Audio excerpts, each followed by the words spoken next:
రైతు భరోసా పైసలు కథం. భరోసా కోసం 10,000 కోట్ల అప్పు, 400 ఎకరాలు బ్యాంకు తనఖా పెట్టి ఇప్పుడు వీళ్ళు విడుదల చేసిన ఎన్నోళ్ళ 560 కోట్లు. 10,000 కోట్లు మింగేసిరు, అయిపోయింది. ఆడికి పోయినాయో తెలియదు. 10,000 కోట్ల అప్పు చేసిన రేవంత్ సర్కార్ భరోసా కోసం ఇప్పటి వరకు 560 కోట్లే విడుదల. పథకం ప్రారంభించిన వారం దాటిన రైతుల ఖాతాలో పడని భరోసా పైసలు, ఖజానా ఖాళీ కావడమే కారణమంటూ లీకులు. మిగతా 9,440 కోట్లు ఏమైనట్టు? మరో 400 ఎకరాలు తనఖా పెట్టేందుకు ప్రయత్నాలు మొదలుపెట్టిన రేవంత్ సర్కార్ అని చెప్పేసి మింగిరు రైతు భరోసా పైసలు. భూములు తనఖా పెట్టి 20,000 కోట్లు వచ్చే భూములను 10,000 కోట్లకి తాకట్టు పెట్టిరు. వాటిని రైతు భరోసా పైసలకు వాడుకుంటామని చెప్పేసి వాడిరు. 560 కోట్లే విడుదల చేసిర్రు. మిగతా 9,440 కోట్లు ఎటువైనా తెలియదు.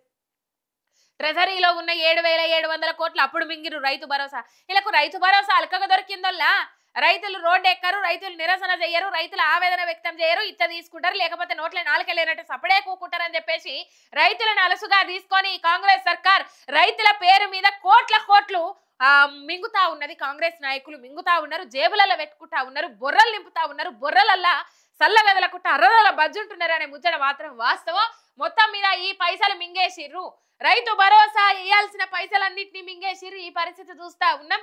మిగతా 9,440 కోట్లు ఆడబోయినాయో చెప్పాలి రాష్ట్ర సర్కార్ తెలంగాణ సమాజానికి.